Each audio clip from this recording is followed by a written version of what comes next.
Kan ada visi misi Bapak yang to be a great Unpar itu. Unpar yang seperti apa sih Pak menurut Pak? Ya, mengenai konsep atau terminologi a great Unpar, sekali lagi saya katakan bahwa itu tidak murni konsep saya, istilah yang saya tawarkan. Konsep itu sebenarnya pada awalnya berasal dari yayasan, ya, yang saya dengar pertama kali, saya ikuti programnya sejak tahun 2011, yang kurang lebih gambarannya begini.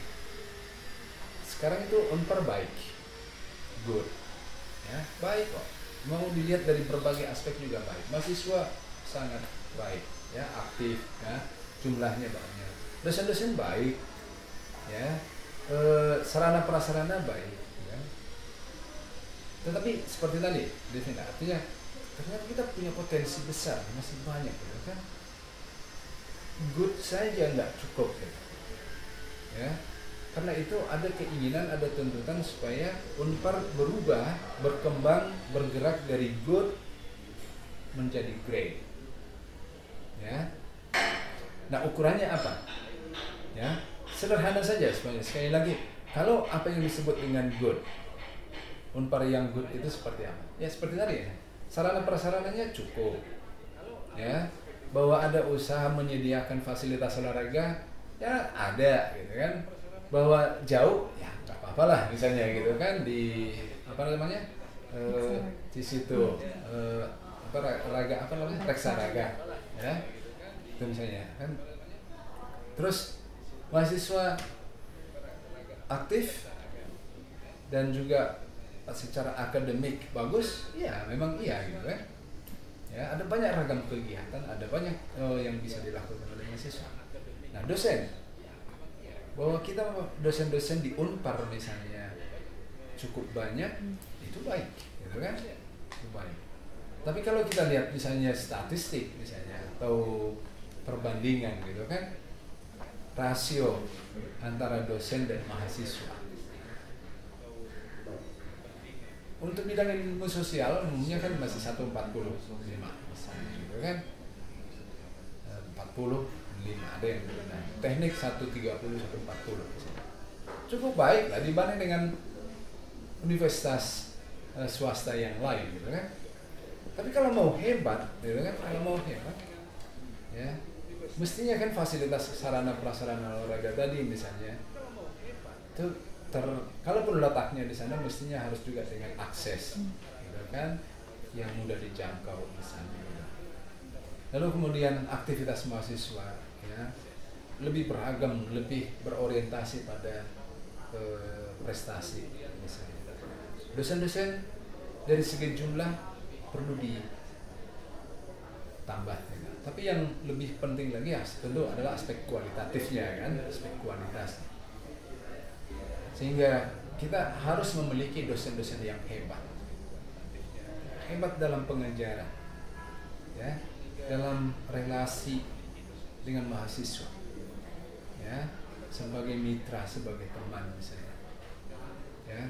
Mereka juga hebat dalam penelitian, ya, punya penelitian, punya publikasi yang banyak dan bisa menjadi bahan rekomendasi misalnya untuk kebijakan-kebijakan publik maupun juga swasta misalnya. Penelitian untuk pengembangan keilmuan itu mestinya sekali lagi ukuran-ukuran yang hebat, gitu. Kalau mau secara lebih visible lagi, ketara lagi adalah dosen-dosen Unpar mestinya lebih banyak berusaha. Apalagi yang hebat, ya, untuk mengatakan, ya, sebenarnya terkait dengan proses penyelenggaraan Tridharma secara keseluruhan, kan, sistem administrasi akademik yang rapi, bagus, efisien, gitu kan, akurat, ya, atau valid, itu semua masih bisa dikembangkan. Nah, dan dari situlah kita bisa bergerak sekali lagi menuju Unpar yang great itu, gitu ya, Unpar yang lebih hebat, gitu, dibanding dengan kemarin-kemarin, gitu. Itu kalau mau diilustrasikan atau dijabarkan secara lebih sederhana gitu ya. Kalau wujud konkret Bapak ini untuk menuju Unpar yang grade itu apa sih Pak untuk kayak dekat-dekat ini? Yang dekat-dekat ini sekali lagi kalau kita mau menuju grade Unpar ya, yang salah satu ukurannya lagi kalau mau disebut misalnya, dan itu sangat visible gitu ya, sangat nyata adalah akreditasi institusi Unpar. Yang terakhir atau 2 kali kita tahu adalah akreditasi institusinya B. Ya, Unpar harus A. Ya, dan itu akan berlangsung dalam paling tidak saya kira dievaluasi lagi 2 tahun ke depan. Ya. Nah, untuk bisa dapat akreditasi A itu kan mencakup banyak aspek. Ya. Dilihat dari misalnya jumlah mahasiswa, peminat dan yang kita terima. Dilihat dengan jumlah kelulusan dan IPK-nya. Dilihat dari tingkat katakanlah gagalnya atau DO-nya. Itu dari sisi kemahasiswaan. Yang lain termasuk sekali lagi dengan rasio dosen tadi. Mau tidak mau Unpar harus menerima atau merekrut lebih banyak dosen. Ya. Lalu kemudian dalam penelitian pengabdian tadi, ya, harus ada tingkat tertentu atau minimum yang harus dicapai untuk bisa akreditasi A. Yang tidak kalah penting dan itu kita punya sebenarnya adalah sekali lagi sistem informasi. Ya, kita mengharapkan misalnya udahlah orang tua mahasiswa misalnya nggak usah lagi dikirimi LHS, ya, tapi bisa online misalnya gitu. Sangat dimungkinkan kan? Ya, sangat dimungkinkan dengan kemajuan teknologi informasi, bahkan hampir semua orang tua kita bisa punya akses internet sekarang misalnya. Ya, itu akan memudahkan monitoring, ya, controlling orang tua terhadap anak misalnya, apalagi mereka yang jauh gitu ya, jauh dari Bandung misalnya. Nah, sistem informasi dan juga dalam hal akademik maupun juga pelaporan ke Dikti.